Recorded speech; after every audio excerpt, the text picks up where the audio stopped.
think the last great actor who hasn't dropped dong is Leonardo DiCaprio. And like Scorsese's a really great director, but I think he's really doing all his fans a disservice Listen, I hate to interrupt this very enthralling conversation, but welcome to Hate to Interrupt. I am Ethan from youtube.com/Gulif, and I am joined by Nick from Stop Culture. VHS guy Nick. Yeah, and so today we're going to be talking about two movies from Stephen Chow. The first is the 2001 film Shaolin Soccer, and then the 2004 film Kung Fu Hustle, which Nick recommended this week. So why'd you recommend these this week, Nick? So the reason I recommended both of these is because I just wanted y'all to kind of get a feel for Stephen Chow, and even though we're going to be talking about both movies, the thing I'm most interested in is how y'all kind of like his style and what y'all thought of him as a director. And I feel like he's really evolved over the years a lot, and I feel like you can see a lot of evolution between these two movies. So that's kind of why I wanted to hear what your thoughts were on it. Yeah, I mean the evolution between the movies is pretty stark. Like, you know, Shaolin Soccer still looks great, but you can tell that there's just like a lot more money and just time and coordination that was put into Kung Fu Hustle.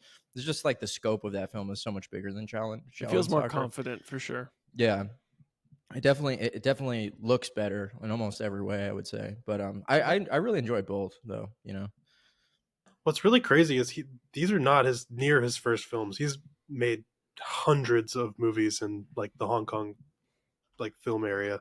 There's so many movies. If you look through his cinematography, they used to have them on like random, not Tubi, but there used to be like Tubi like apps back in the day, like 15 years ago, and I just watched like Shaolin Mahjong and all these like weird movies that he'd make. And they were always so funny. so when did you first find out about Stephen Chow? When did you first watch these movies? Back when they came out, or? Shaolin Soccer, about when it came out, that's when I learned about him, and then I kind of went back and started finding everything else he did. Yeah. And then Kung Fu Hustle came out, and I was just obsessed. Like, I've actually probably watched that movie 100 times.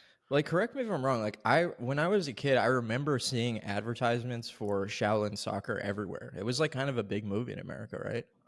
I think it got picked up by like Sony Picture Classics or whatever. Or Mhm. so there was one of those companies. It was like his first movie that got a lot of American marketing, and same for Kung Fu Hustle.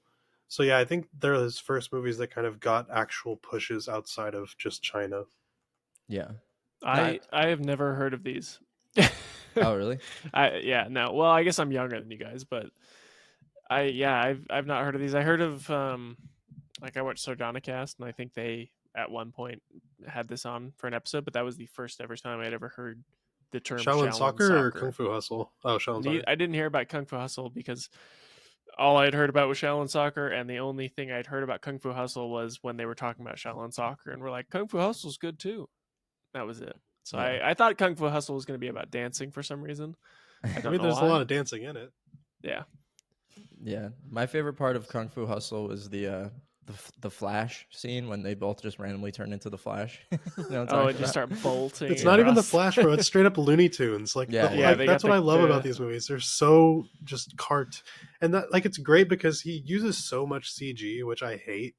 But the movies are so self-aware and just goofy that it doesn't really matter. Like, You wouldn't be able where to he do uses that without CG. CG, you know? Yeah. Yeah, 100%. But I think the use case makes so much more sense. Like, I think if you think about a lot of these movies that have a large amount of CG that are kind of ugly, and if they just took their like serious level down a little bit and like were more goofy, you wouldn't really care as much. It's much harder to be pulled out of a serious story or out of a silly story with bad VFX than it is to be pulled out of a very serious tone story with bad VFX. Yeah. You know? Yeah. And you can tell they put their money in the right spots. Like, Oh, for yeah, the absolutely. moments that were like supposed to actually look cool, I feel like they put more time into those. Mm-hmm. I don't know about you guys, but I thought the humor kind of worked better in the first one. Maybe that's just me, but I don't know. I thought I appreciated a lot more of the jokes and humor itself in Shaolin Soccer over Kung Fu Hustle. Like what was the one that made me laugh? It was it's the guy who's like about to get killed by the soccer ball, and he's like, "Hold on," and he's like, "Ling, I love you. This isn't Ling. This is her husband. "Oh, could you tell her I love her? All right, bye." I thought I that th- was so funny. I think Shaolin Soccer was more slapstick. I think they both had a lot of funny moments, like Kung Fu Hustle whenever he's throwing the knives and it's just That was like so funny. just stabbing back into his arm over and Just over. keeps getting impaled. I, I think they're Yeah. just a little bit different in tone because Kung Fu Hustle tends to be more serious at Yeah. like more often. Yeah, I was like when the three the three like tenants that lived in the slums, when they died, I was really bummed out because I was thinking like initially they were going to be the protagonists, but then I realized like, oh, of course that's the first guy you see, like that's going to be the guy. But he was Of kind of course, like it's the director. that's Stephen Chow. That's Yeah, Stephen Chow. Oh wow, I didn't even know that. But main character in both movies. yeah, well he was great. He was really good Yeah, in he's both good. of them, I think. But So let's give a little bit of a rundown of what. Let's start with Yeah, Shaolin Soccer and kind of tell people what it's about. yeah. You give us the plot, sir. So basically, there's a soccer player, and he's a really good soccer player, but one of his teammates is basically just a typical evil archetype and breaks his leg with a bat, and so he has to retire. And No, he hires the and mafia to break his leg oh with yeah, a he bat. hires the mafia to break his leg. Sorry, and then he has to retire, and he's just a big loser that's just basically the errand boy for the evil guy. And then he finds a random street urchin who knows kung fu, the magic iron leg technique, Yes. and he basically hires him. He brings him on to make a team with all his other kung fu friends who have various kung fu powers, and they make a soccer team and try to defeat the evil man's team.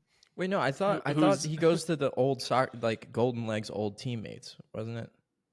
No, No, I thought they were just like people he knew they're yeah, Oh. because they're all young they're all Stephen Chow's mostly. characters. Like basically, they went to like Shaolin school together or whatever. Like Oh. because remember he's like, "Thank you for reactivating our kung fu." Oh. That's To right. Well, him. they weren't really young. A lot of them were like balding That's true. and middle aged, like Yeah, the visibly guy middle that aged. I called like to. his the It's like, wife why a am I so pussy. handsome and I have no hair, and you guys are ugly and you have full heads of hair? Yeah, no, I mean That just shit. like the soccer scenes themselves were so great. I when I was watching it, I took a video of the time they were just like breakdancing in the middle of the field and the ball was just like going in a circle between them. That was fucking great. But yeah, my main thought watching this was like Edgar Wright is definitely extremely influenced by Stephen Chow. You just watch Scott Pilgrim. It's like it seems like a gamified, like video gamified version of Kung Fu Hustle, and Shaolin hmm Soccer. Just like the way that, well, we're on Shaolin Soccer. I'll save my thoughts for later, but on Kung Fu Hustle. But yeah, I had a fun time watching. I will say, like with Shaolin Soccer, I wasn't like really fully engaged and like grabbed by the movie until the soccer tournament started, and then I was like, okay, this is awesome. I'm in. Yeah. Yeah, Yeah, it does have a lot of like. You're kind of just there for the jokes at the beginning. It's kind of a lull, but you can definitely see not only is he very influential, like you can tell a lot of people take from his movies, but you can see like directly all of his influences too. Like in the whenever he's kicking that soccer ball at the wall and it's just showing the water glass like shaking, like it's just a hmm Jurassic Park reference. And then immediately after they have like a fucking Saving Private Ryan like war scene, and he's like Oh crawling yeah, I through the forgot about battlefield. that. So he's like he has so many like you can tell he watches a lot of American movies. yeah. Yeah, I really honestly the smaller jokes are the ones that make me laugh the most in this. Where it's like the first team they go up against is like all the thugs that beat him up, and he's just like, "Hey, what's that? Why do you have a wrench in your shorts?" And he's just like, "Well, I'm a mechanic and I'm on the clock." And he's like, "Well, makes sense. All right, let's go play." I will say like I don't even know if this is a negative thing to say about Stephen Chow's movies because I think it's kind of his style, but like I do think that a lot of his films feel very distant. Like it's very hard to like actually feel like a connection to his characters, especially like the protagonists, because they don't feel necessarily like real people. They feel kind of like an archetype and like Yeah, they're very caricature-y. Yeah, I mean, for me personally, like basically the only like enjoyable thing about these movies was like the visual spectacle of it. I couldn't really I wasn't connecting with the story much at all, but like the visual element of it is so impressive that it kind of like almost doesn't even really matter. Like it's just so fun to watch. It's like because it's almost constantly fucking fight scenes and action scenes. That's why I like Kung Fu Hustle more than Shaolin Soccer, because Shaolin Soccer there's like a whole chunk in the beginning that's not really, and none of that action is really happening. Like there's a little bit of it, but in Kung Fu Hustle it's like basically nonstop, which is Yeah. great.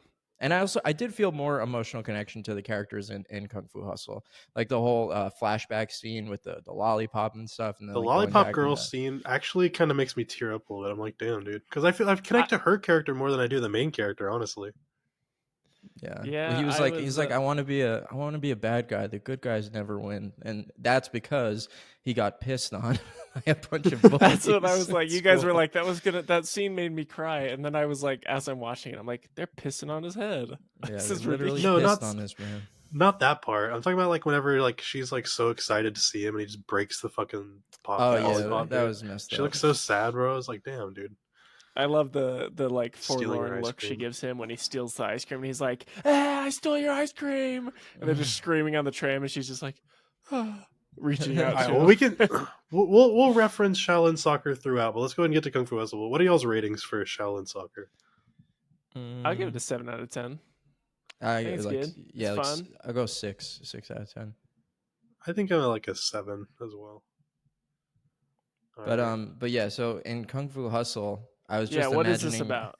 I was well before we do that. I was just imagining Nick crying while he's watching a boy get pissed on in his head by No. a grade school bully. He's like, There's so many like scenes that like if you watch Shaolin Soccer and then watch Kung Fu Hustle right after, like they're so immediately related. Like even that pissing scene, the guy's like pulling his pants down to piss on him, and then the one before he pulls down his pants and makes the guy put the underwear on his head. There's so many scenes that are like direct parallels to each other. yeah. It's so weird. I was told like in Kung Fu Hustle, I was totally rooting against the landlady in the beginning, but I mean, Me partially too. that's She's because I'm so a badass. leftist who hates all Because she's a landlords. But landlady. Yeah. yeah, but she ends up becoming like a big protagonist, or not a protagonist, but like a good guy by the end, you know. So Yeah. you're rooting for Where her. they fight Mr. Beast. Yeah. Dude, she's so Mr. funny. Beast. That actress was so funny, bro. Whenever she uses her chancla to slap the guy in the head, and then slowly the shoe comes around, like Yeah. just little special effects, like gags are so funny. So Yeah. like I don't know. yeah, go on, Ethan. No, because like I know you guys said like the VFX don't bother you because it's so like it's mostly a visual spectacle and it's comedy. I was getting a little bit bummed out in Kung Fu Hustle because it felt like there was just so much where it was just rubber people flying over the screen. Where I'm like, I feel like they had more limitations than Shaolin Soccer, so they had to like actually do more practical stuff. I'm not saying they're not doing practical stuff. It felt a little bit too floaty. I know Well, this I is a think. ridiculous film Are you where talking about it's this? Are intentionally you talking about the floaty. scene at It's the end whenever he's 2004. just I basically know. kicking people through walls and stuff at the end? Oh, just in general, there was a lot more like where they would just, there would just be a full CGI human, getting flung to the ground or stuff. There's just a lot more use of basic CGI elements that There's Yeah, still I a think lot that's of part. really practical, a lot of really impressive practical effects and wire work though in Kung Fu Hustle. I think that was a product of yeah. the time. They just weren't there yet. Because if you look at movies like The Matrix Resurrections, you see the same issue, or Matrix Reloaded, when he's fighting all the Agent Smiths. It's the Oh, Oh no, same yeah, I think shit, you know. that's exactly what I was thinking of and I was like, well, at least it's not that bad. Yeah, and yeah. I was about to say it honestly looks better than that to me. Yeah. Cuz they don't fully go CGI And also they close-ups.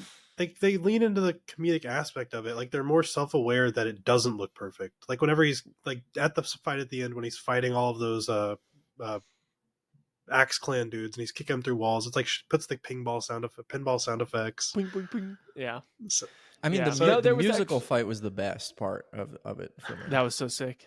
I mean, I feel like Doctor Strange kind of ripped that off. The second one, you guys remember that? Did you see that movie? Uh-huh. When Yeah. he's fighting the evil Doctor Strange with his Yeah. keyboard and everything. But yeah, that was so cool. Just the way that Summoning and like ghosts. yeah, like they would play. I don't even know what instrument that is. It looked like a giant. oh yeah, I forget what it's called. I don't sitar. A guitar. Not a sitar. It's a guitar. It's a big ass guitar. guitar, I guess. But like I liked how that whenever they would strum it, it would be like different kinds of attacks would come out. Like first it was swords, and there was Yeah. like some fists and like evil. They felt dead like a fighting pirates. game character. Yeah, Yeah, it It felt like a was Dark Souls fight. The It is a brother. modified Guzhang according to Google AI. Oh, nice. But like brother son in the beginning Chinese was like, citizen, so you guys are great like the best assassins in the world or whatever, and like, no, strictly speaking, we're musicians.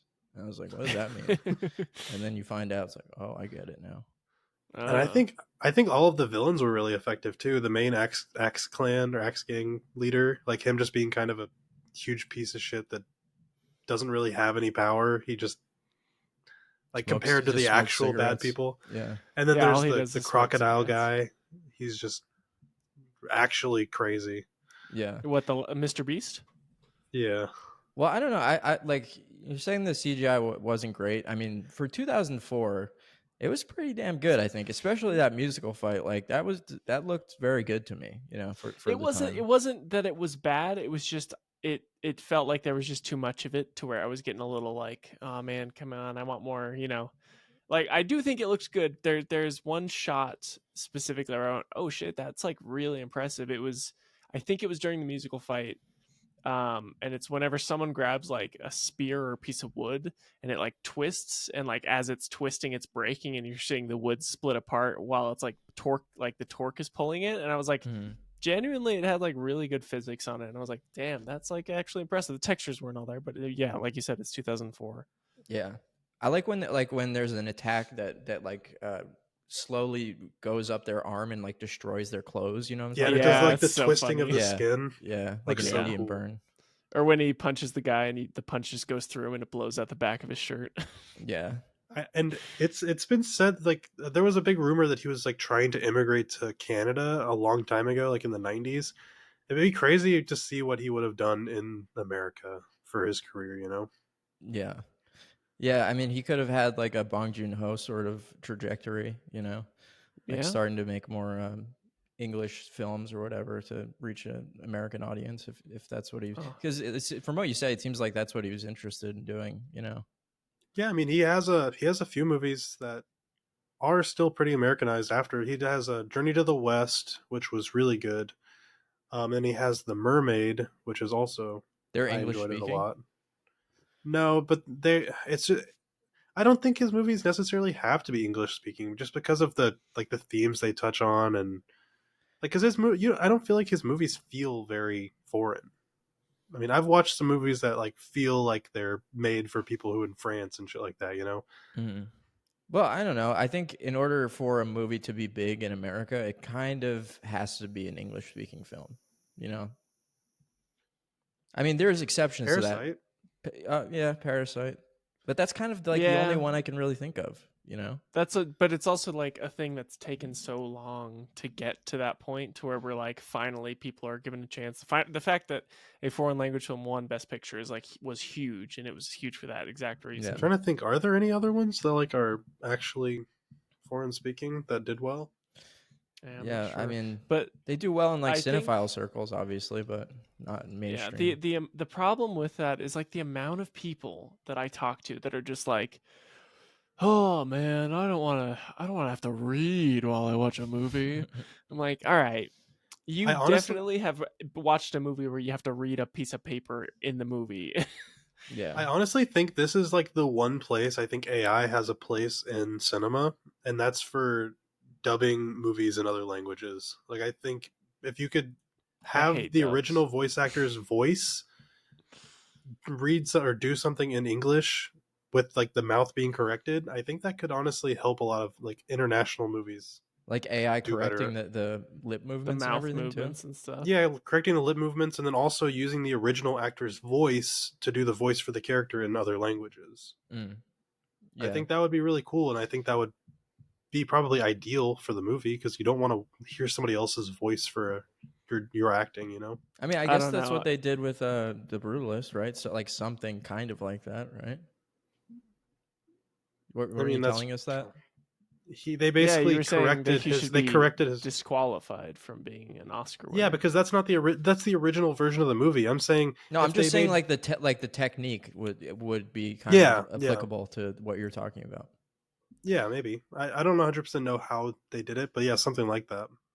Yeah, I mean, I don't mind watching foreign language films and reading subtitles and stuff, but I will admit, like, there is something that you're never gonna have the same viewing experience as someone who doesn't speak Mandarin or Chinese or whatever this movie was.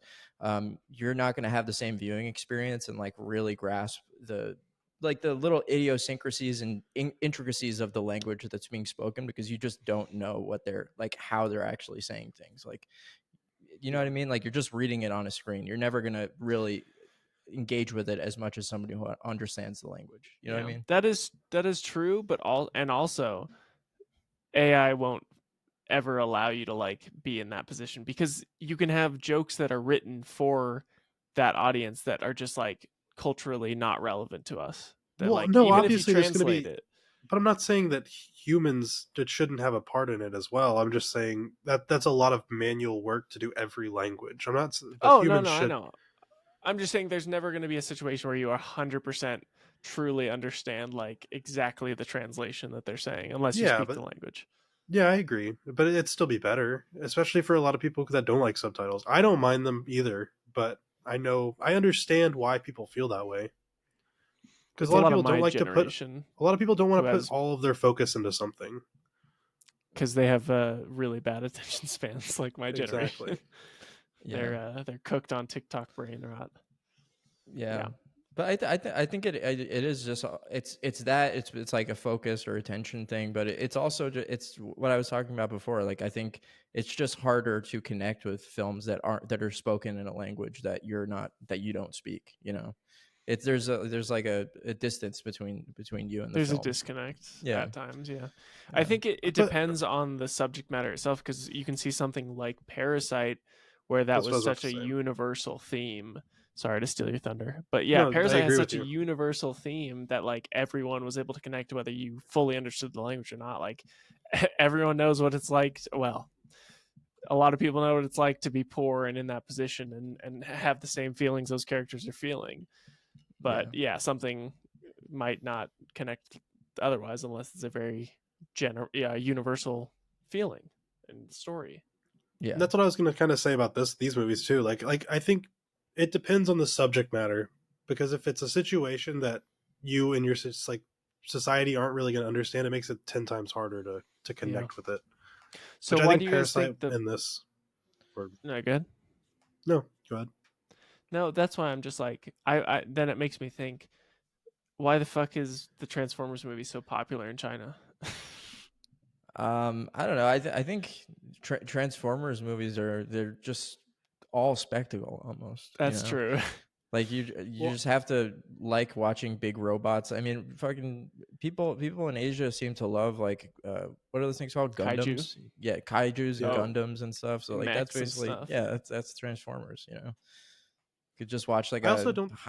super high tech, technologically advanced Michael Bay movie that's just like sounds like an avalanche in your ears, and it's just like sensory overload. You know, that's kind of a universal thing, I think. And the film scene in China, even though China is absolutely massive, most of the great films that come out of China are from Hong Kong. So, Hong and Kong cinema. which isn't really that big, and it's also kind of being fucked over by China because they want it to not be its own country basically. So, I mean, there just isn't really that much good cinema coming out of China. So, yeah, are kind of contained to what we have in America a lot of the time. It Yeah, sucks I that they haven't have to change the marketing for. Remember with like Black Panther and stuff, like they wouldn't. oh, they have to hide the black people. Yeah, Same with Yeah, a Star lot of Wars Force censorship there Awakens. They too. took Finn off all the posters. yeah, and they have to It's pretty fucked up. they remove. I think because in the Eternals that was like the first gay kiss that was in a Marvel movie, and I'm pretty Yeah, sure they removed it for the Chinese version. yeah, not shocking. Yeah. I mean, like, it's let's not act like Disney has integrity. Yeah, true. If it cuts into their bottom line, which is profit, then they're going to remove that I shit. saw that they oh wait no, Tencent bought Ubisoft recently, and I saw that they're going back and censoring a lot of the like games that Ubisoft made. Like on Far Cry 4, there's like one of the there's some chick with boobs out, and they just put a bra on her, just random shit like that. They just taking out the boobs for Tencent. I mean, have you guys been looking into the whole Snow White controversy at all? I've been I Yeah. seeing don't. that What somewhere. is the controversy? It's just people don't like Rachel Zegler. Yeah, I think That's it. that's kind of what I it saw is. someone. But I well, saw someone say that Rachel Zegler is to all these like grifting channels what Brie Larson was to them like 5 years ago. oh yeah, Like totally. they It's make pretty like true. 10 videos a day about her. To be fair, I think Rachel Zegler is probably worse than Brie Larson. I Or don't. in What is terms of wrong like with Oh yeah, annoyance. yeah. In And terms of like being annoying. Brie Larson is more talented. Brie Larson is much more talented. She's a I've genuinely great only actor. I've only seen Rachel Zegler in Hunger West Games. Side Story, and she was really good. She's a good singer, but she's not a very good actress. Well, she Oh, she made was a also in video Hunger like a Games fuck thing. the haters type video where it was like, people are trying to keep. She was crying and she was like, people are trying to keep me down, like speaking in the third person. It was very She's cringe. very much of an egomaniac, like you can tell, and Yeah, it's not a good look. I mean, So I mean, I don't. I'm sure the Snow White movie's fine, but like I heard it's and I, not, but whatever. But like yeah, she just seems really annoying. So I understand people disliking her. yeah. I I mean, did see it's a a clip double that it's a was. double whammy. People are getting really tired of these live action Disney remakes of all the classic animated films. I think the grifter people that you're alluding to, Ethan. They've been mad for years since Rachel Zegler was announced that she's like I don't even know like what her nationality is, but she's not white, I guess. I think she's like half white, half Hispanic. Yeah, I mean, she looks pretty white to me. I don't know why it's Rachel like, Zegler. yeah, I don't know why it's a huge issue. She's her mom is Colombian, and her father is Polish, so she's like half white, half Colombian. Yeah, okay. Well, yeah, that was like a huge controversy that they cast. I think the problem. I mean, I think they're saying. I mean, the whole thing is Snow White. She's called Snow White because her skin is super white. Yeah, That was kind of the original story. Yeah, I don't But think it means it's not Snow Caucasian woman. The yeah, story. I don't really care about that part. It was more so like she basically said like the original story sucked in one of her interviews. She's like, yeah, they're changing some things. The original story was ass. I think they were originally trying to. I think they were originally trying to hire like actual dwarves to play the dwarves, and then remember all the Peter Dinklage comments. But then they made like horrible CGI abominations. Yeah, But there's actual like little people cast in it. they should have hired dwarves. you think that Little would have been people. better? What do you say? You're supposed Yeah, to say real little people are always better. What I don't care. Whatever. I'm sure they wouldn't be mad. Wow. You don't care. Do you hear that, audience? Well, They're chill. um, They're, so whatever. Peter Dinklage said, "I was a little taken aback by the fact they were proud to cast a Latina actress as Snow White, but you're still telling the story of Snow White and the Seven Dwarves.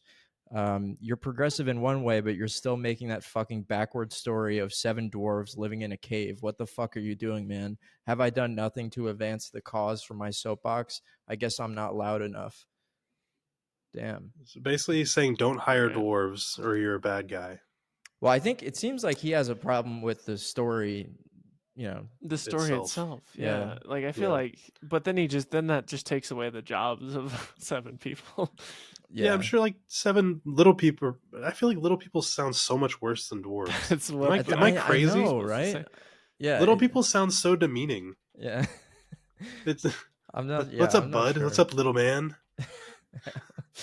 I totally agree with you, but I What's up, guess sport? that's like the politically correct term. I'm pretty sure, like that's what you're supposed to say. I don't know. Person of short stature and That little doesn't work. person. That's too fucking long.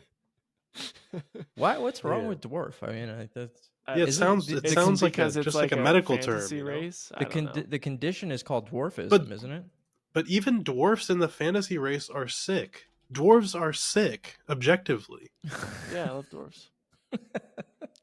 Gimli's like one of the best characters in Lord of the Rings. Yeah.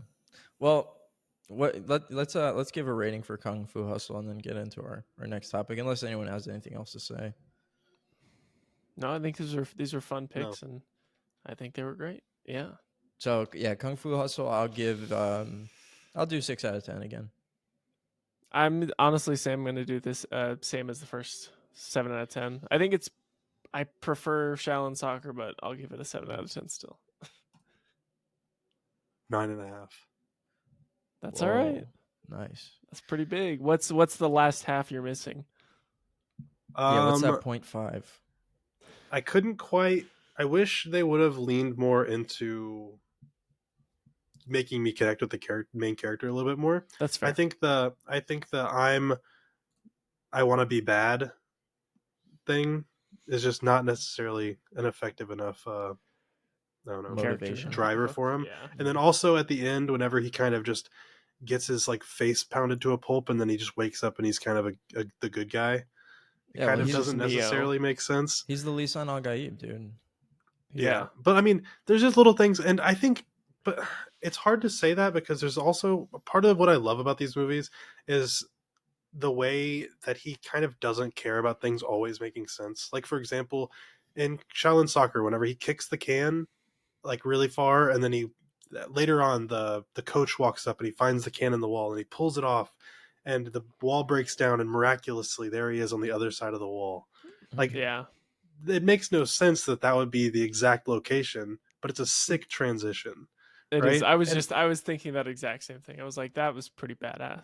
I feel like and same well, thing, Doesn't make any sense. and same thing in Kung Fu. Oh, go ahead. Sorry. no, I mean it's just like that. That's kind of like his methodology is like, if it looks sick, I'm gonna do that instead of it looking less sick and making sense. You know, that's Style his over mission Exactly. statement. substance, but it Yeah, works. Like whenever he lights the firecracker, throws it over the wall, and then miraculously the fucking gang leader's right on the other side of the wall with like 30 people. yeah. Like it's so funny and stupid, but it just works. And I wish more directors in the US would do things like this. Yeah, If just they're gonna if not they're gonna be. make these over the top stupid movies, like at least make it fun. Yeah, it's this movie is not concerned with realism at all. Like basically everyone has superpowers and that's never explained. That's just like, that's just the way this world works. No one abides the laws of physics, and that's fine. No. It's never No. mentioned or questioned or anything. It's just like that's how it is. It's pretty cool. Like Yeah. genuinely think of what's the last movie in the United States that just kind of gave no fucks and did it as well as these movies? Everything everywhere. Yeah, that was Yeah, I'd but say still, that one. But it's that still one didn't go. That one was still very serious in tone near the end. But like it didn't. I'd say it didn't give a fuck to a point.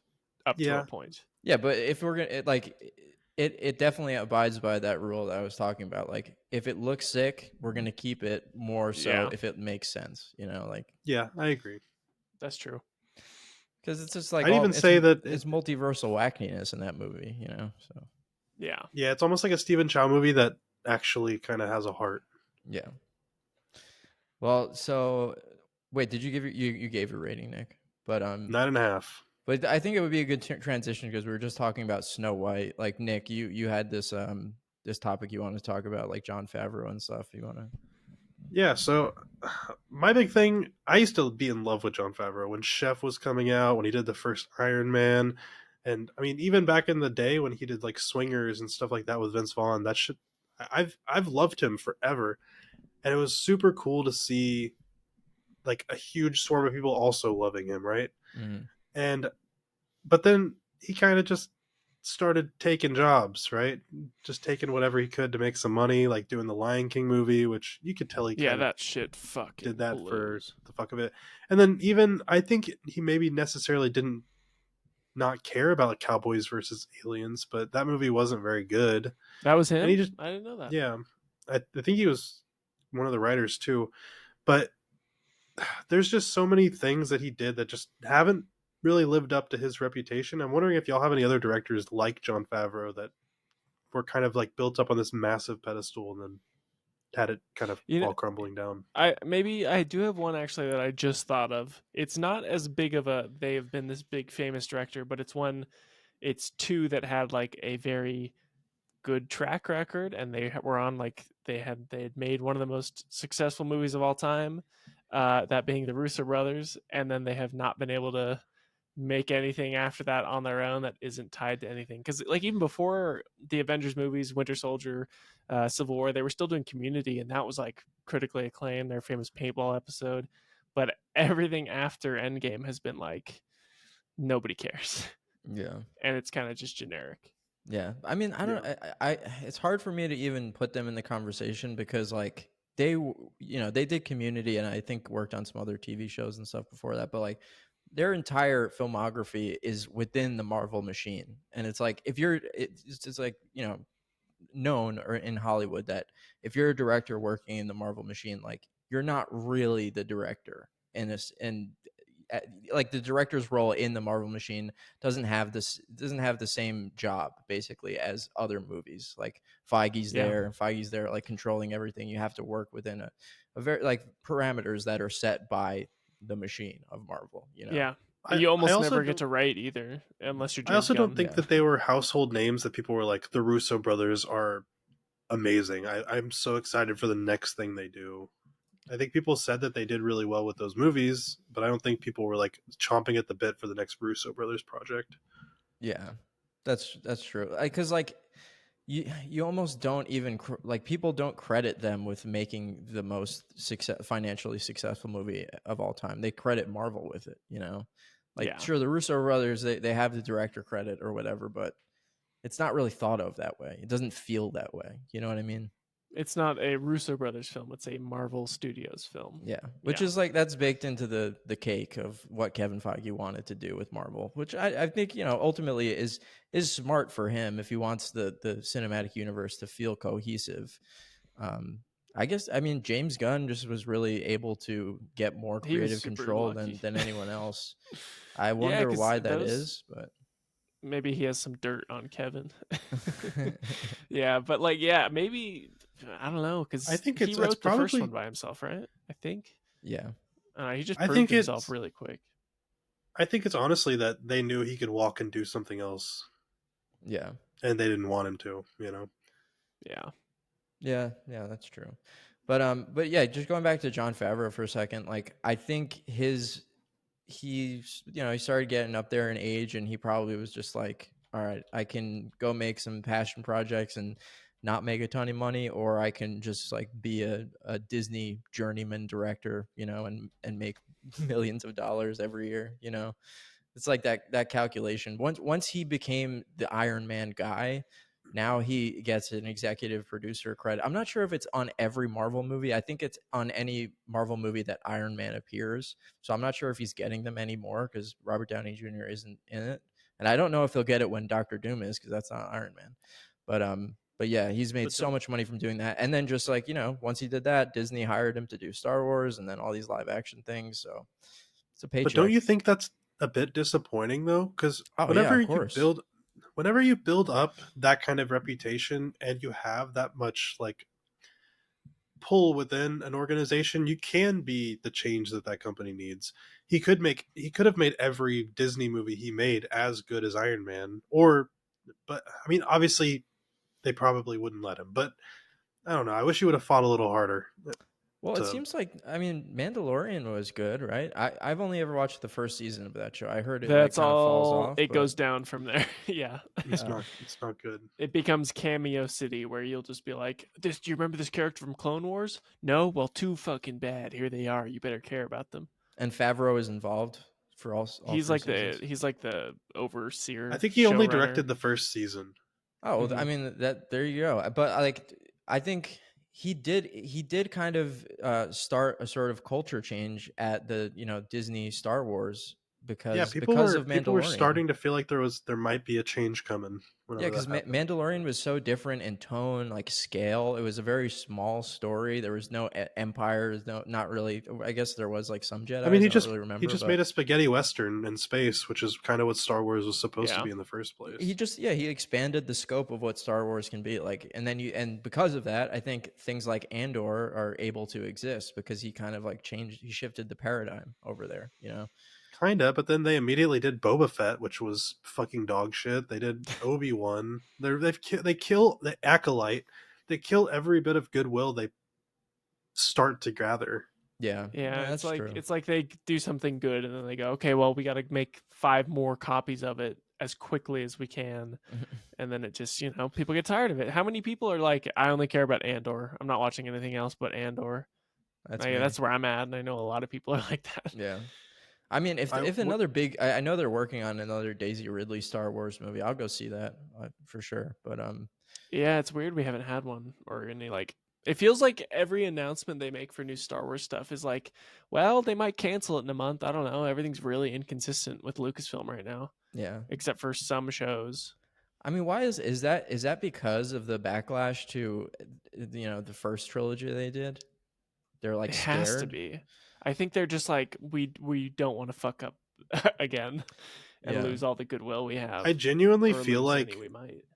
they're waiting for some reason to kick Kathleen Kennedy out. I think they're trying to Well, get rid of she her. she's retired. gone. She's done. Yeah, She's already retired. gone? Yeah, Yeah, I think that was why they were delaying a lot of things though, because they were trying to get her out. yeah. Because I don't think she's done this. What like I haven't think a single good decision's been made She's worked like with at Star Wars. Hiring Yeah. Ryan Johnson. I like Ryan Johnson. I think love he's Ryan I think Johnson. he's a very talented guy. I actually don't like him. I've seen a lot of his interviews. He seems like a pretentious dickhead. No, I didn't say he was But- pretentious. I said he was talented. You can Yeah, be I don't pretentious know. and talented. Yeah, But I don't. What Well, has he I've also, done like, that's I don't good? even Other think- than I don't I've even seen think- one good movie from him. dude, both Knives. Well, the first Knives Knives Out Out, or Killer. is great. I think the second one isn't as good, but it's still really I'm good. mixed on Looper. I like Looper a lot, and I really like The Last I haven't Jedi. seen Brick. I think I have The not Last seen Jedi is Brick. great. Brick is the only movie I've seen from him that I genuinely liked. I That'd mean, be a fun one to like, you talk didn't about at think some that point. Knives Out was fun at all? Sure. It was a fun movie. I mean, it's he like a he fun can't help whodunit. himself, dude. He can't help himself. He should have What does made that an mean? actual whodunit. He like it. He I was did. done. I was done with that movie 30 minutes into it because he spoiled everything too early and tried to turn it into some weird, like it. Because that wasn't the He could- ultimate mystery. That was that was the Okay. point, The Yeah, murder, it was. that It's a wasn't bigger really a mystery. It's murder like, why the mystery. fuck did this murder happen in such a weird way? Oh, it's not a murder. Something else is going on. Yeah, I love That's that. not very. That I didn't like it, but it's fine. The movie's fine. It just wasn't really for me. yeah, I feel you. But I mean, I don't know. I think yeah. if we're talking, I brought that up because you're like, has she made any good decisions? I mean, I think even hiring J.J. Abrams was like a pretty smart choice, honestly, because like, yeah, the soft reboot was, it wasn't very creatively ambitious, but if you're going to hire someone to kind of get the fans excited again about Star Wars and make like a really fast paced, like, emotionally satisfying Star Wars movie, J.J. Abrams is a pretty good choice for that, No, I completely agree, and I think I'm no studio executive, right? But if I'm going to spend how many $1 billion was it to buy Star Wars? Four. Like I $4 think it billion. was $4 billion. Yeah. Shouldn't you have a plan in place Yeah, Yeah, I don't for the know. trilogy? that was The fact that they it's not didn't- a good decision. They needed to have a rough outline at the very least of what they were doing through that entire trilogy and force the directors to follow within those guidelines. The fact that they didn't do that, they were asking for it to be terrible. You can't blame, as much as I hate The Last Jedi, you can't blame Ryan Johnson for it. It's all on Disney executives. I still for I have to allowing say, it to happen. what is so different? Like you said that The Last Jedi destroys the feel of the sequel trilogy as a trilogy. Like it basically ended it there almost. But Mhm. what is so different about the ending of The Last Jedi to the ending of Empire? Like I kind will of in say the similar it place does at the end.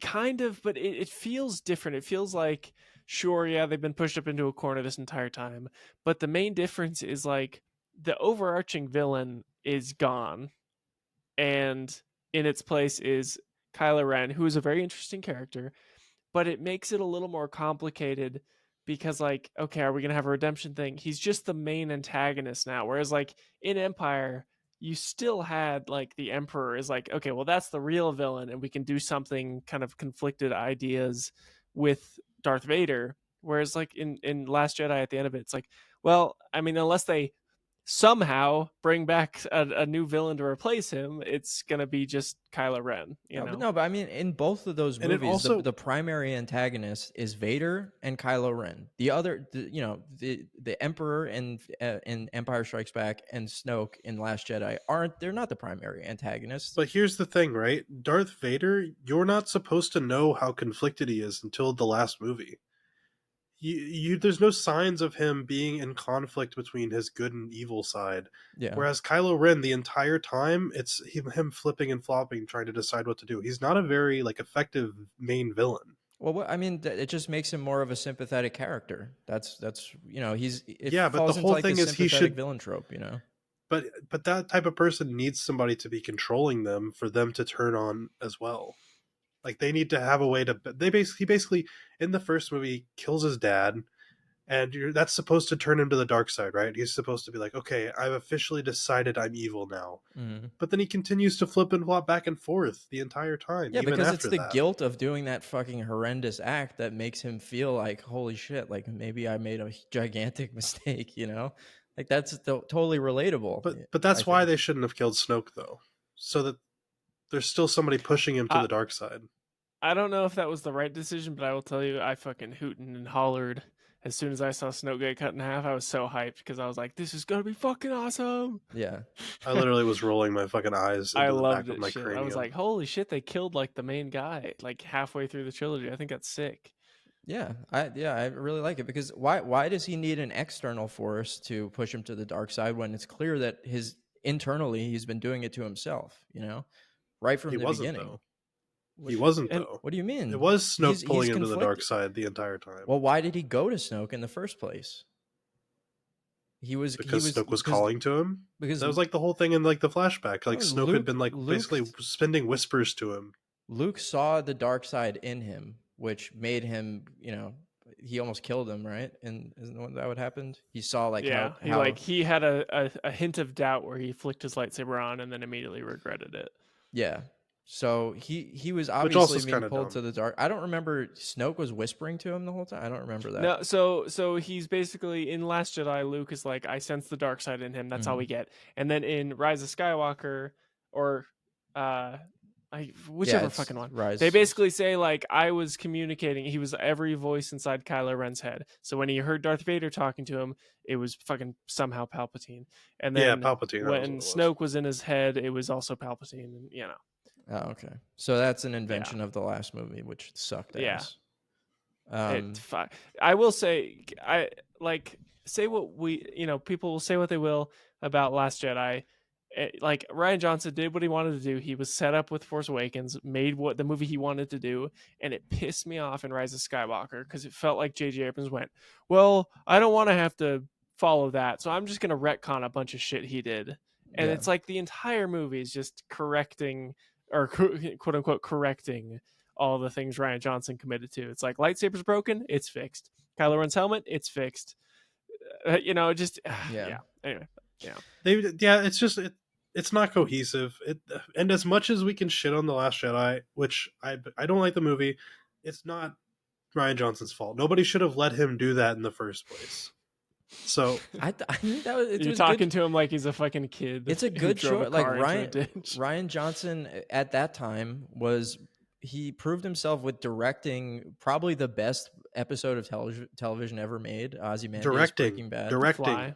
And then, he also wrote a bunch of the most like very, very hot sci-fi films of the 2010s. He was like a up and coming director. Looper had a million plot holes. I didn't like that movie very much. Well, it was popular. Like a lot of people really liked it, and I think it was smart. It was definitely smart to hire someone like Rian Johnson. I don't know why he would. It's not about hiring. It's not about hiring him. It's about allowing that script to be accepted and them going in without a plan in place. Answer the question though. Like, what is so different about the ending of Last Jedi and the ending of Empire that makes Empire they killed the main villain? That's it. Kylo Ren becomes the villain then, and killing fucking Luke in the dumbest fucking way possible.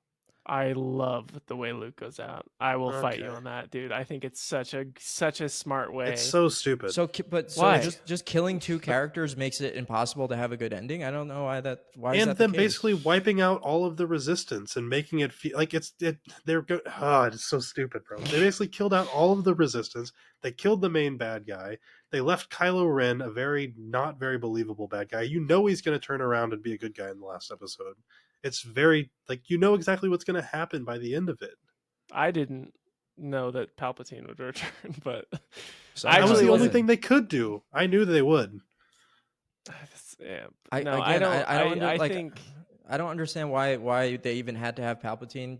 Vader turned on. Vader turned. No, they on didn't have to. They didn't Empire. have to. But when they bring J.J. Abrams back, you know that's exactly what's going to happen. Yeah. Well. Anyway, what we we were talking about yeah, we really went off the fucking tangent right there. Talking about directors who have fallen apart like Jon Favreau. Yeah. Well, the other big one that I would think of Jesus. is Tim Burton, who made like a lot of really, really well received movies in the 80s Yeah. and 90s, and then I don't know what the fuck happened. I guess it What all was his started going downhill with Charlie and the Chocolate Factory. What was his last I hate original that movie. story that he did? Has he done like an original Last story original lately? I guess story? Beetlejuice too. Yeah, Beetlejuice 2 is But an original story. It's a sequel though. I think that I technically don't means it's an even know if he adapted script, because he's Yeah. been doing a lot of like he did the Dumbo. What else did he do? He did well, yeah, I'm trying to think of was Dark Shadows an original thing he did? No, that was an old TV show from like Oh the wait, what about 60s. Big Eyes with Scarlett Johansson? That might be it. I don't think that I don't know. was an original story So either. he I think that Then was it's Big Fish Big Fish is so good. or Corpse Um, Bride, one of those. Corpse yeah, Bride also pretty good. yeah. So Yeah, I don't know. I I think don't know, I think he kinda, just I think he's hasn't. lazy.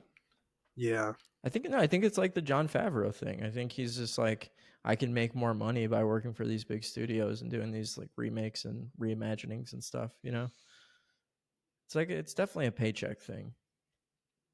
Because but he why do probably they even feels like need more money? he Because I proved himself and got a chance to do like anything he wanted in his early career. He was like a very creative auteur, and now he's like, all right, I'm getting up there in age. I'm gonna take a back seat on that, so I don't have to think as much, make more money. that's what makes me respect a lot of like these artists Scorsese. like Christian Bale.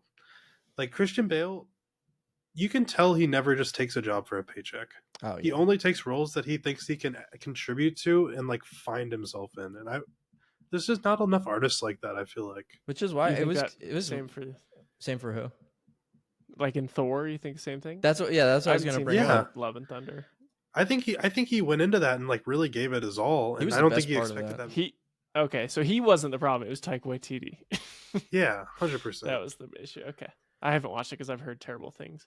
Because Yeah. that's such an Honestly- interesting villain concept. He was great. That Yeah. was like honestly, it's so weird because Gore is one of probably like a top 3 villain in Marvel in like the worst Marvel movie. It's like very crazy. I think the movie is And- honestly worth watching just for him.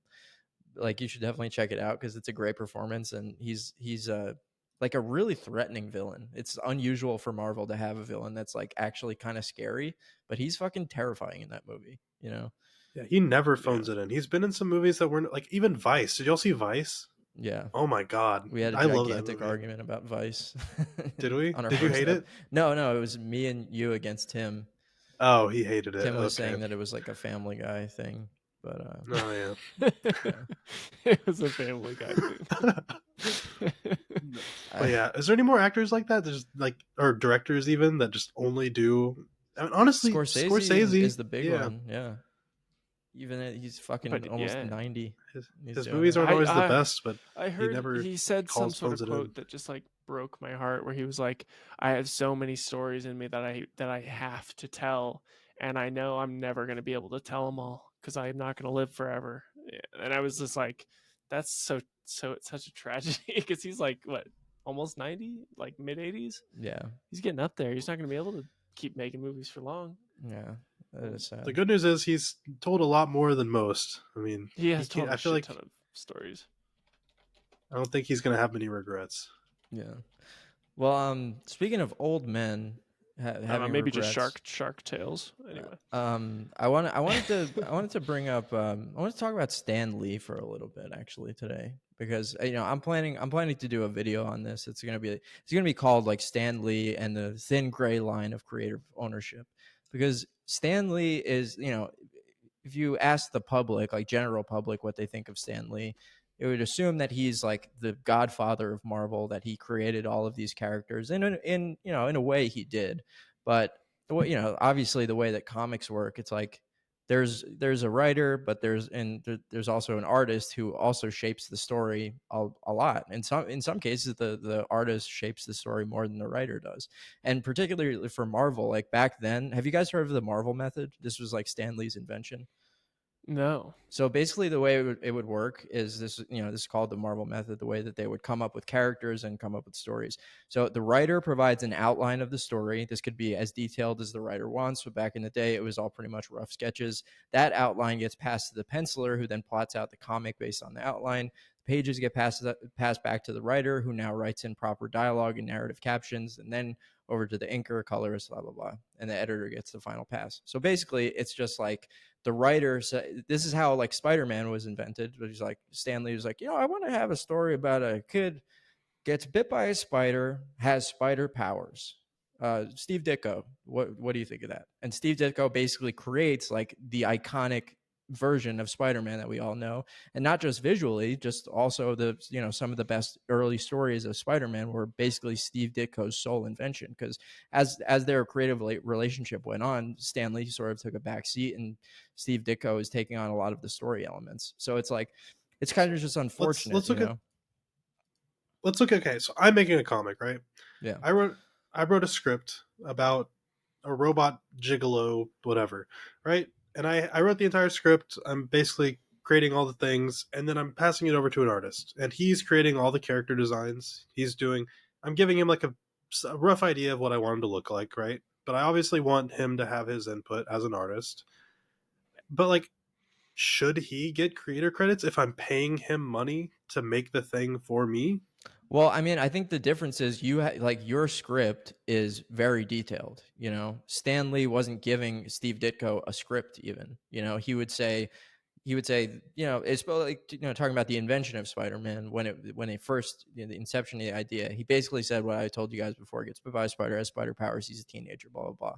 And Steve Ditko goes out and creates basically the big stories of Spider-Man. Like, he But didn't have here's as the much as you have with your story. You know what I mean? but here's Yeah, the because thing though. It's you're getting paid for a job though. Like, if he's one's an employee, the other one's the boss. Yeah, but You sign a Stanley didn't own Marvel. He was just the no, he was editor. the he was the he main was just dude. the main editor. Yeah. Okay. Yeah, but Stan Lee is given the credit for creating Spider-Man most of the time. I think now it's I better. I think feel it like I think it's people do hard to say know Steve without knowing Ditko. the actual contracts that everybody signed. But it's one of those things. Whenever you're doing something for a paid gig, you're not always going to get the credit you necessarily deserve. Yeah, but I'm not even talking about like, IP laws or anything. I'm talking about just like the way people perceive it out in the world. It's mostly because Stan Lee in particular was just very good at being personable with the media. He was going out and doing interviews all the time. When the MCU started, he was doing cameos all the time. Steve Ditko is a very reclusive person who doesn't do interviews at all. So obviously no one even really knows who Steve Ditko is unless you're like a fan of this stuff or super fan. But yeah, this because of Stan Lee's public profile, he gets that role of or that honor of creating Spider-Man and Hulk and Fantastic Four and all this stuff, when it kind of more was Ditko and Kirby too. Like, it's just, for me, that's just it's kind of unfortunate that it ended up working out that way. And this is agree. I'm also bringing this up because this is also a very similar story. Was the conception of Batman, where Bob Kane came up with the basic concept, and he gave his own like original art, which was like for Batman, which was a guy in a red jumpsuit, domino mask. He was blonde and he had big mechanical bat wings.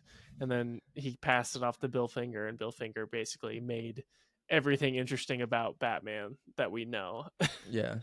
and the iconic design.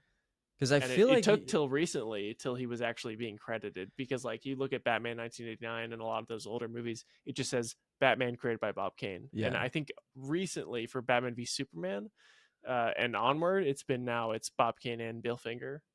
Yeah, and So what I about think like the Nolan movies were just Bob Kane? Yeah, it just said Bob Kane, I'm Oh, pretty okay. sure.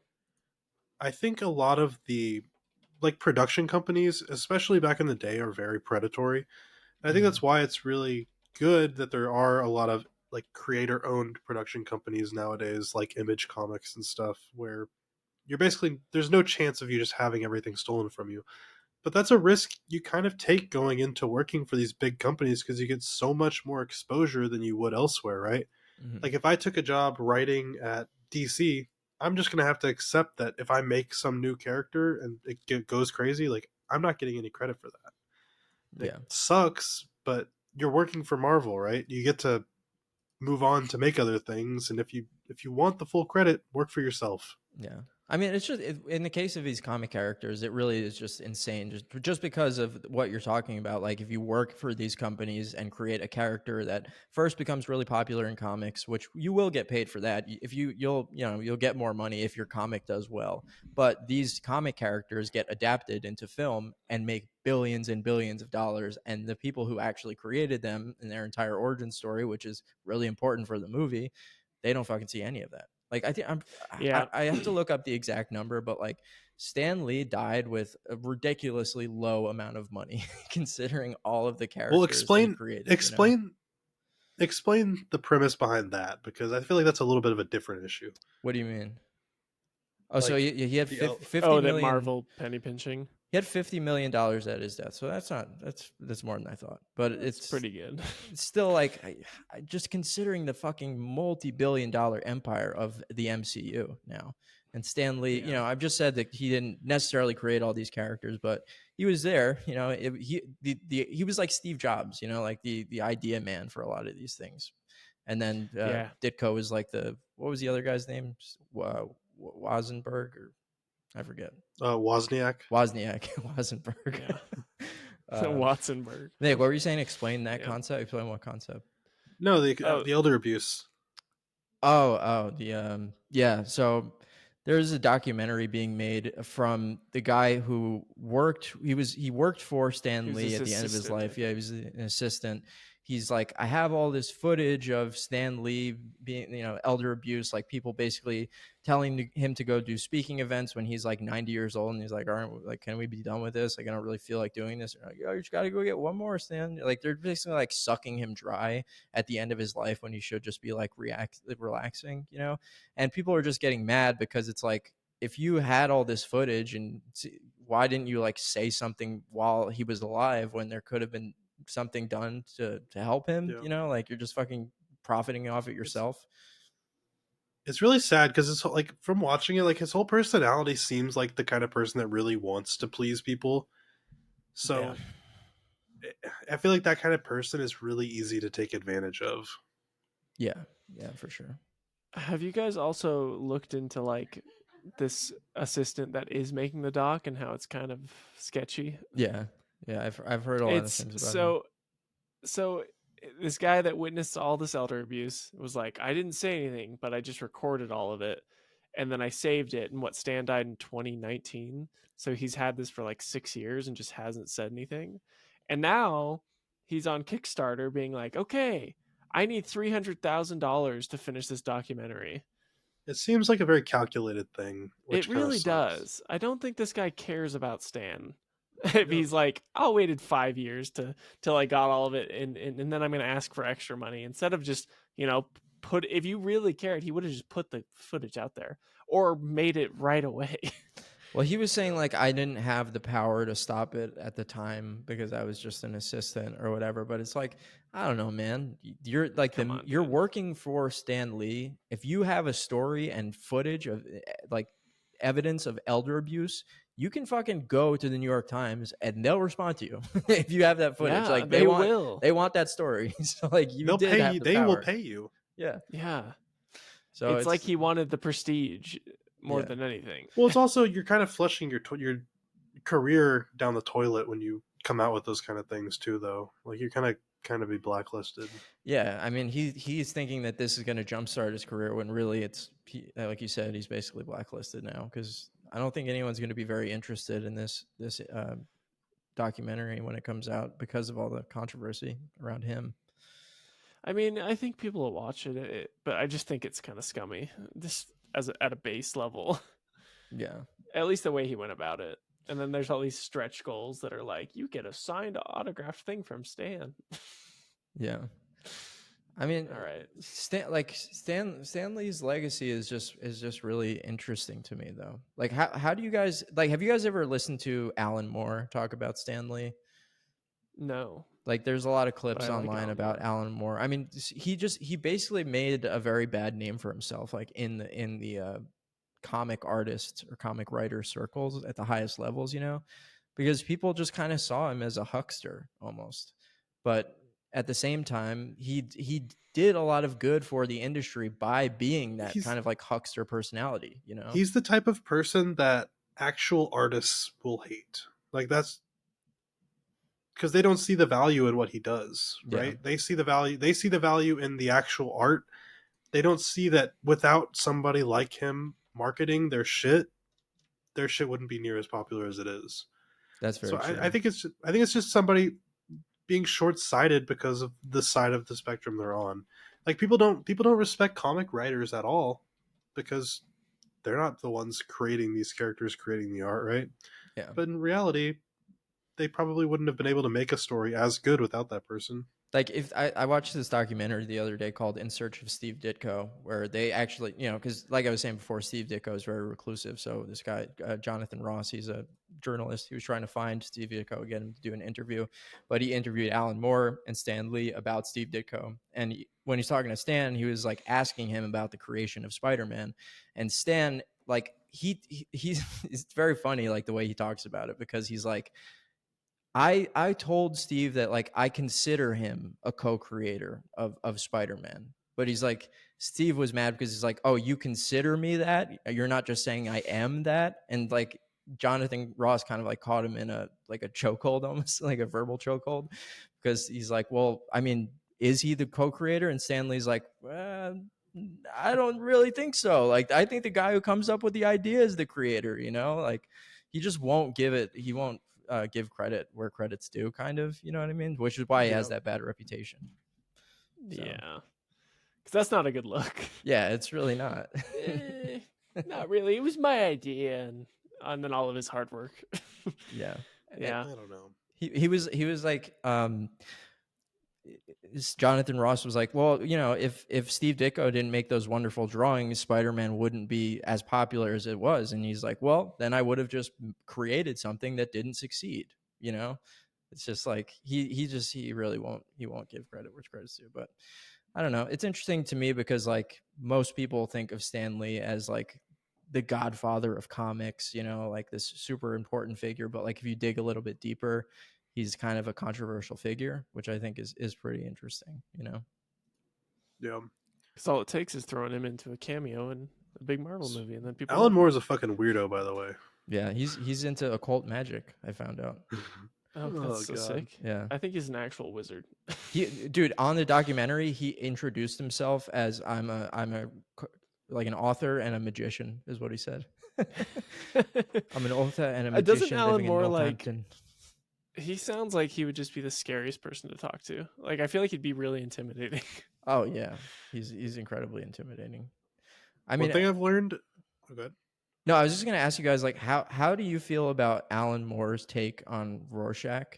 Because like Alan Moore has talked a lot about how you're not supposed to empathize with Rorschach. Like he's not a good guy, but he Yeah, has people coming up to him all the time like Rorschach is my favorite character. Rorschach saved my life. I All this love shit, you know? Rorschach.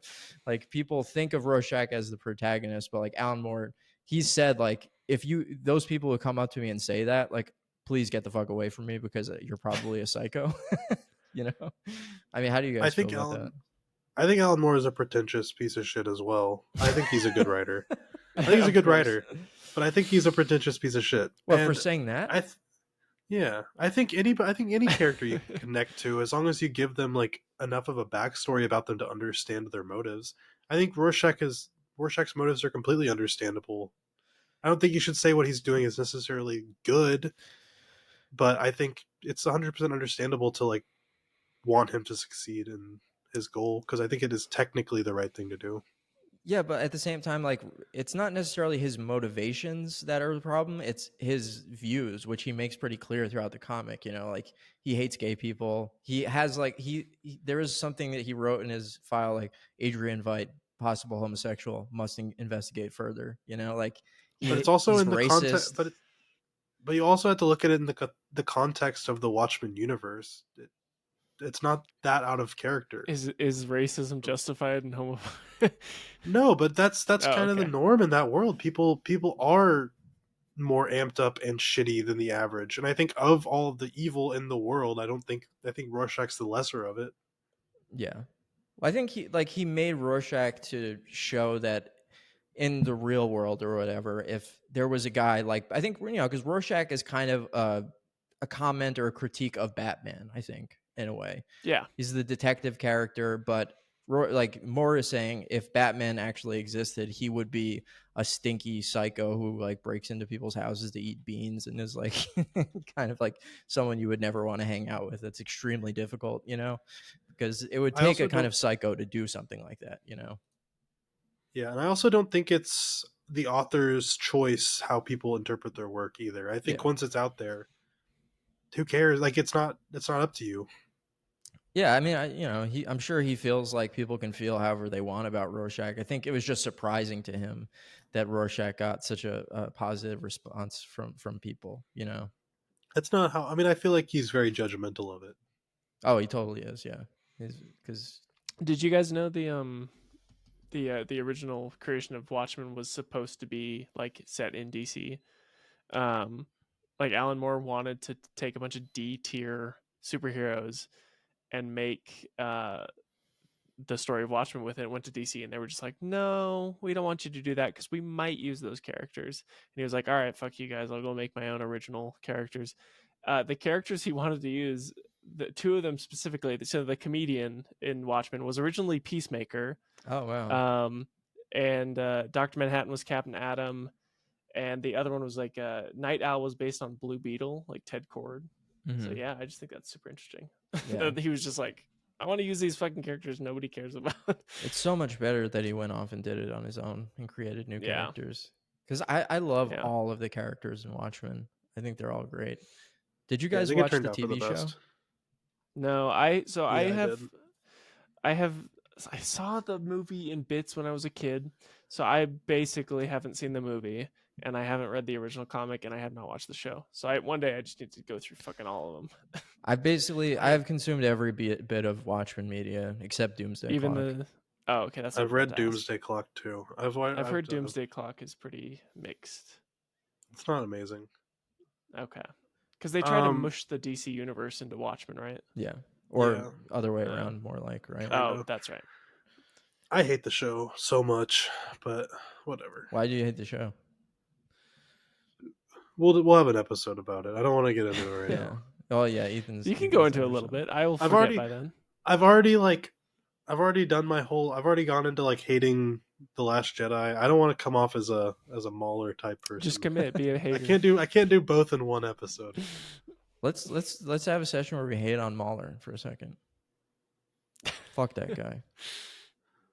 I don't understand why. I'm just kidding. I don't even know what he. I've never even watched his videos. He's just It's like just rage bait. Like it's just. It's pretty much I don't- yeah. It's I don't understand why him somebody's whole channel should be about hating things in general.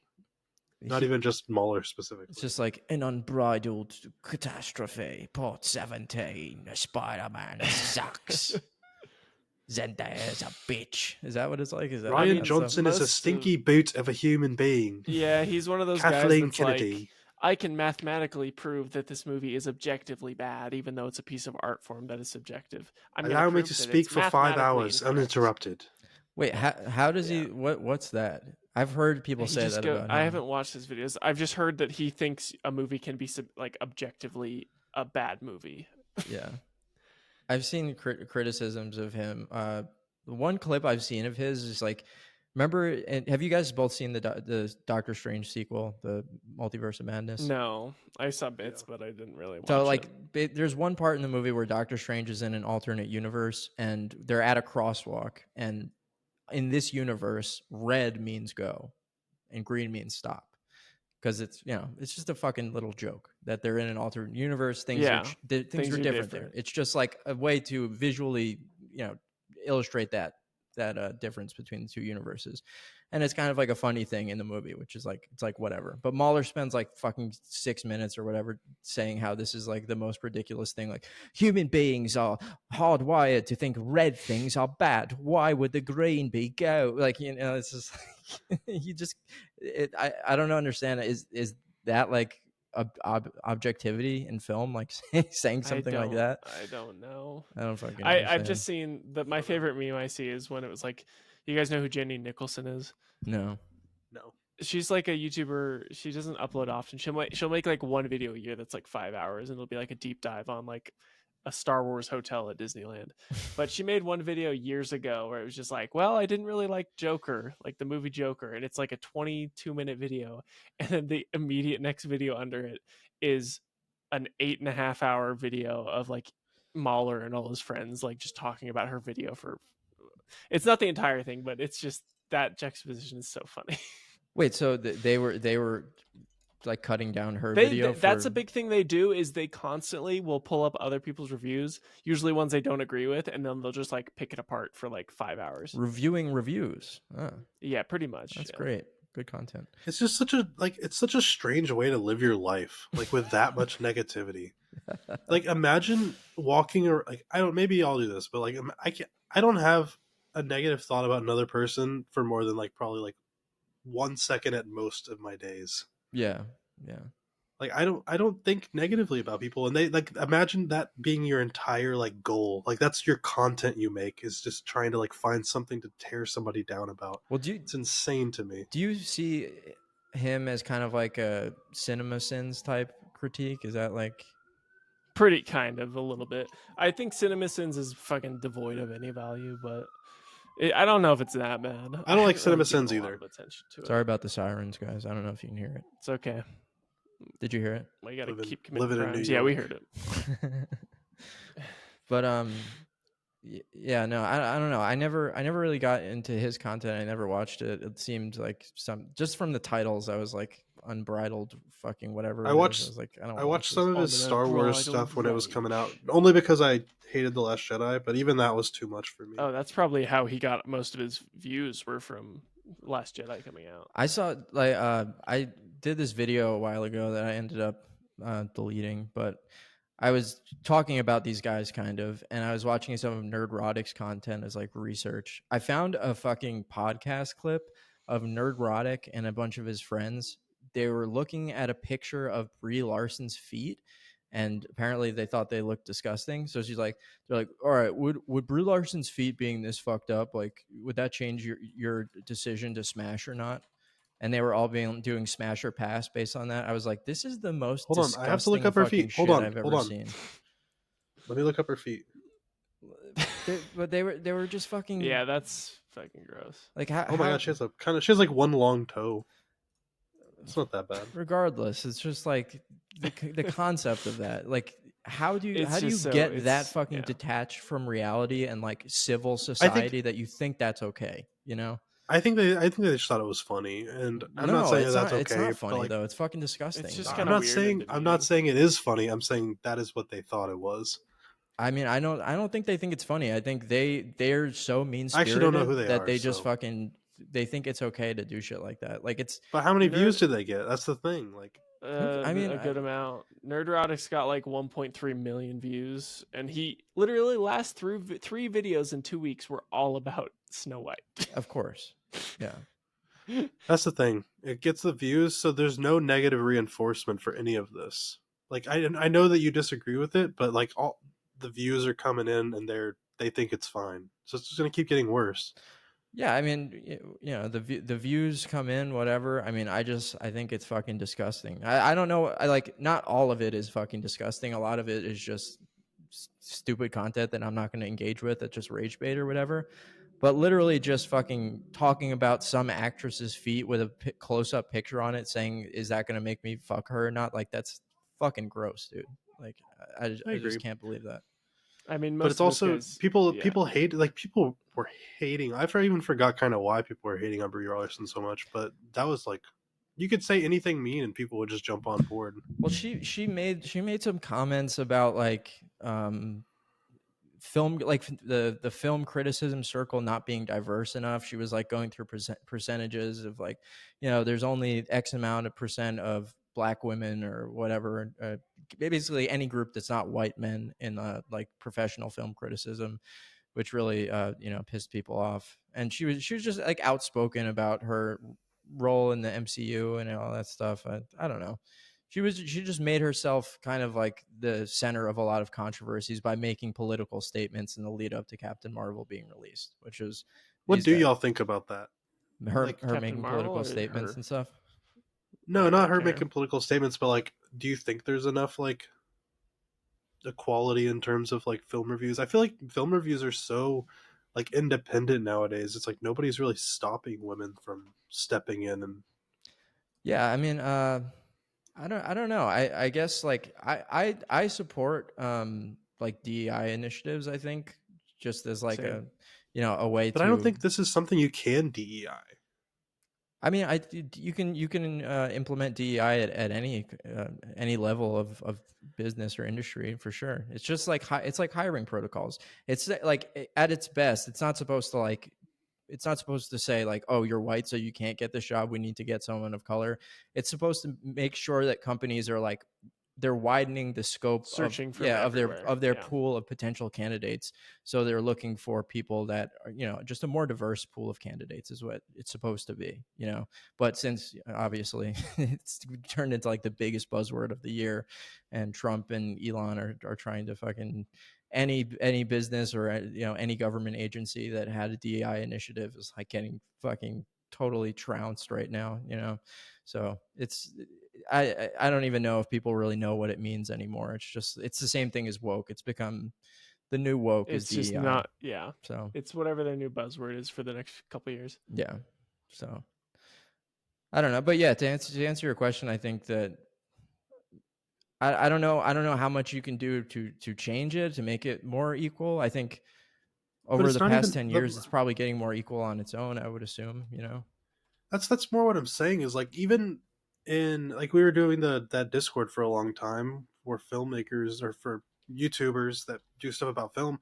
I just don't think that women care about film as much, like, as far as like just getting that deep into it and discussing. I think they definitely are out there, but how often do you run into YouTube channels of women giving, like, making video essays and things like that?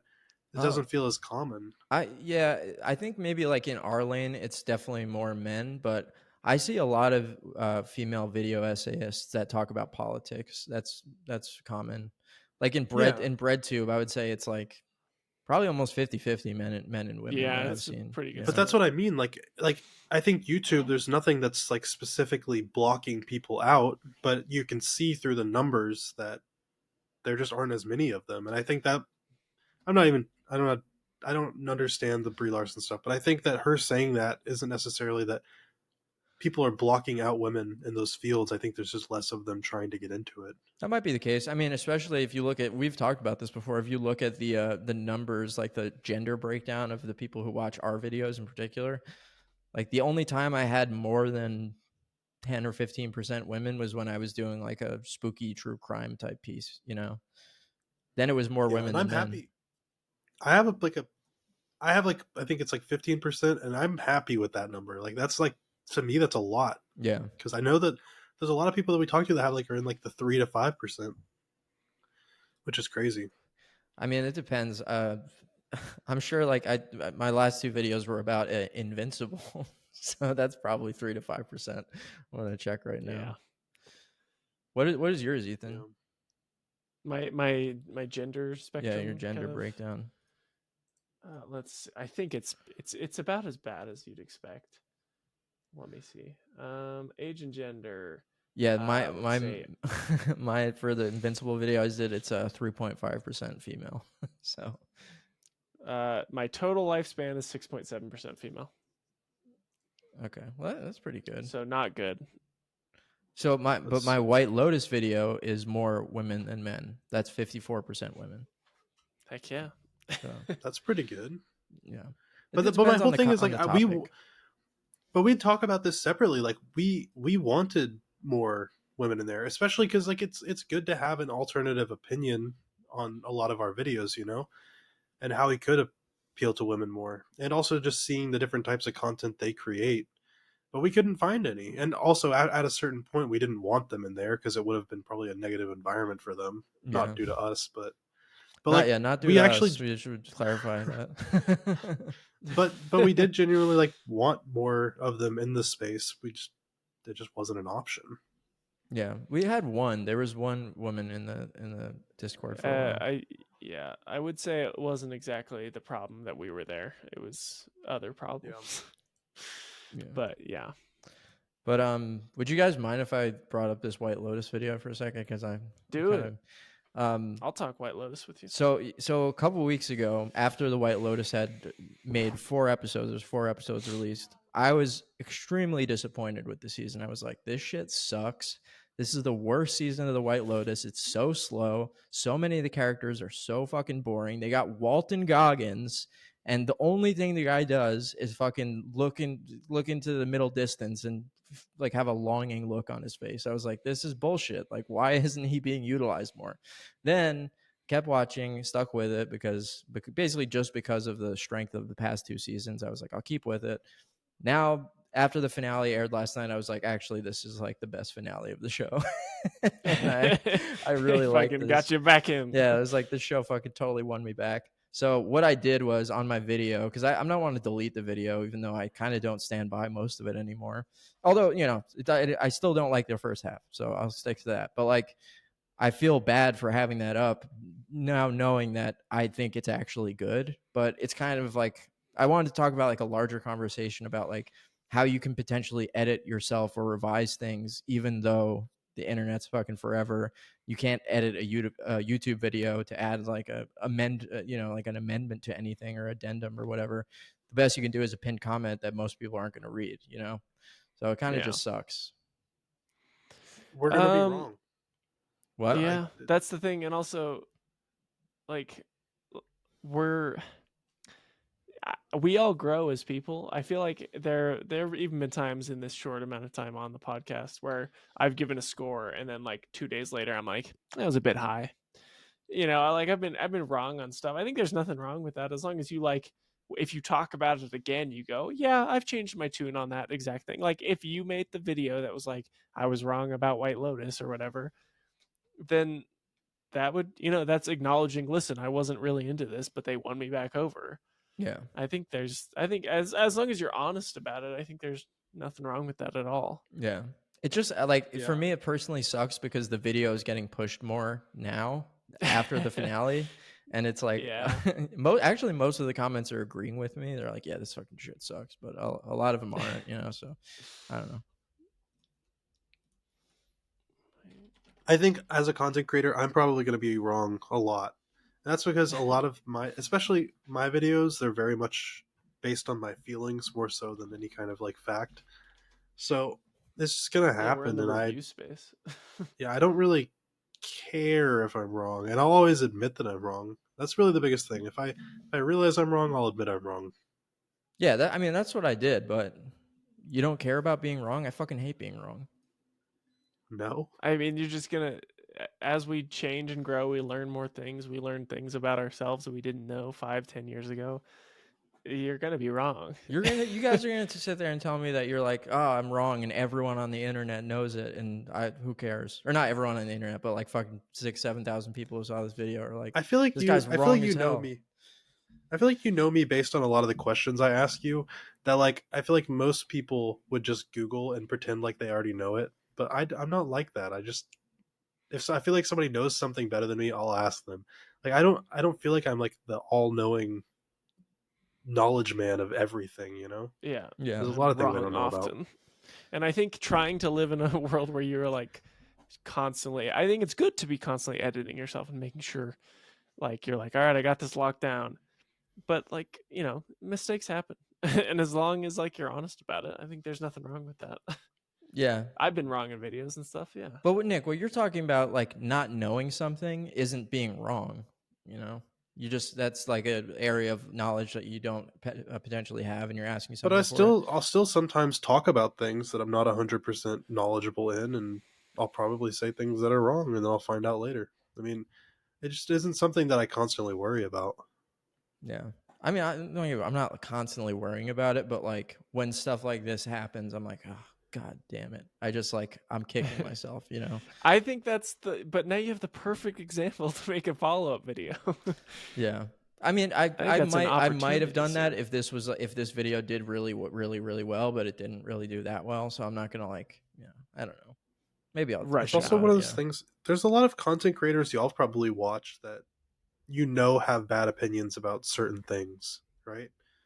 Like right? Like, You've seen content. JonTron. You guys remember that? I love JonTron, dude. He's like one of my favorite YouTubers. Yeah, but that's the But thing. Like JonTron, but everyone yeah, thought JonTron was a wholesome guy, super wholesome, and then he does a debate with Destiny, and everyone finds out he's a fucking Nazi. You guys know what I'm it wasn't talking about about? Nazi. Have you? It Have you? wasn't that bad. It Yeah. It wasn't wasn't that that bad, bad. dude. He was What did spewing he Nazi say? talking points for fucking 3 hours. It was insane. Maybe I didn't watch the whole thing, but I'm not really talking about that. I'm talking about like okay, y'all, Moist Critical, for example, right? Yeah. I Like don't agree with everything he says. he does movie reviews all the time, and he understands movies on like the most baseline level possible. Like he doesn't even understand what a theme is in a film. Mm-hmm. So like his reviews, I look at them and I'm like, this I have to take this with a grain of salt. And but if he's talking about, there's certain things I'm sure he is more knowledgeable about, right? If he's talking about like the slap games, like he's probably super knowledgeable about the slapping fight thing. But it's the same for me, right? I'm probably going to be wrong about a lot of things, and I'm probably going to seem dumb about some things, and people will know that about me, and that's fine. Yeah. It's Right? just I am who we're I all am. human. Yeah, true. I'm scarred though. I get scarred from like in my Dune video, I made a mistake and like a misinterpretation. I spoiled something because I was just new at this and I wasn't like thinking, And now like to this day, I still get comments about it, angry ass comments like "You fucking dick, you spoiled children of Dune, what the fuck," like all that shit. And it's just like I feel bad that I did that, like it hurts me to know that like people were watching my video and got like that angry to make a comment, like I want people to watch my content and to be like informed, entertained, generally a good vibe. But when that happens, I'm like, oh fuck, like I fucked up Dude, that guy's day, I get the most schizo comments. I've sent some of them to y'all, but dude, I don't know what Yeah. it is about my channel. I get the weirdos, man. It stresses me out. But you don't know what I'm talking about. Like you don't get that sinking feeling when you get a comment like that. Like there was one video I deleted because I said that I was like, "Oh, Bong Joon-ho's Mickey 17's coming out, and that's pretty exciting." He's directed stuff like Thirst, and I was like, I got so many comments being like, "He didn't direct Thirst, that was Park Chan-wook," and I was like, "Fuck, now I look racist as fuck." So I got rid of that. This racist guy thinks Bong Joon-ho directed every Asian movie. So that's why funny. I deleted that video, and it didn't do well anyway. So Yeah, Maybe if I did something like that, I'd feel weird about it. yeah, I was like, this is a bad look. Nick's like, yeah, Ethan, that's actually genuinely bad. That's horrible. Because like, I mean, I feel like yeah, go on, Nick. No, it just depends, I guess. But that's not so much that I don't know. That's just a mistake in my video. Like whenever I'm looking at my own work and there's something I'm criticizing about myself that I did, that hurts me more than some comments saying something rude. Yeah. No, and I mean I should I should say I'm not necessarily wrong in the White Lotus video. It's just an opinion, No, you just It's I feel wrong because now I don't really stand behind a lot of that stuff. So it's like I don't really have to amend it. I just felt like I did. I think you even said like We got 4 episodes left, but I really doubt they're gonna win me back Yeah. or something like that. It's like, It's just like, holy shit, I'm eating my fucking words. I should just fucking edit the Curb Your Enthusiasm music into the end, and then if I could do that, I would Absolutely. be happy. But just start the video with that, saying that, and then just yeah. So yeah, it is my turn to what's it called? Recommend give something. us a rec. Yeah. Did anyone have any final thoughts before we do this, or? No, I think you go for it, man. I think hold on. I'm gonna put it out there. I give everyone in the world who listens to this podcast the permission to say dwarves instead of little people. So if we're talking about fantasy games, sure, go for it. No, real people. If you want to call them I don't dwarves, think you have can. the right to Nick say just that. giving them. I have the debate. You have a pass. Wait till just come back next episode to hear Nick's opinions on black people. Nick's like that kid who was selling N-word passes to his friends at school. Yeah. Hey, I don't know about that. Okay, so you want to set up this rec? Yeah. Tell them why. Yeah. Wait, you want to set it up? No. Do you want to set it up? Tell the audience why this is the. I'll set up because I'm recommending the 2023 Christopher Nolan film Oppenheimer because it's between me and Nick. Ethan hasn't seen it. I don't remember how Tim felt about it, but since the inception of this podcast, we probably argued about Oppenheimer more than anything else. Maybe Dune a little bit more, but Oppenheimer is probably number one. So I just want to take the opportunity to take an episode to finally fucking hash it out. We're gonna have an intellectual battle to the death over Oppenheimer, me and Nick. So I'm excited. I don't want to watch this movie again. Well, I'm excited, dude. All right, you recommended Psycho Gore, man. You knew I was gonna hate it. Yeah. You owe me one. So I didn't. This is his pass, but it's okay. All right. Well, if you guys enjoyed this video and you're watching on YouTube, please leave us a like and a comment. Same goes for our audio listening platforms such as Apple Podcasts and Spotify. And go ahead and leave us a 5-star rating on that because that really helps the pod out. If you do not want to be spoiled for Christopher Nolan's 2023 Best Picture winning film, yeah, and Best Oppenheimer, Director. and Best Director, then make sure to watch it before next episode. But until then, everybody. As our patron saint of the podcast says, get stuckmanized.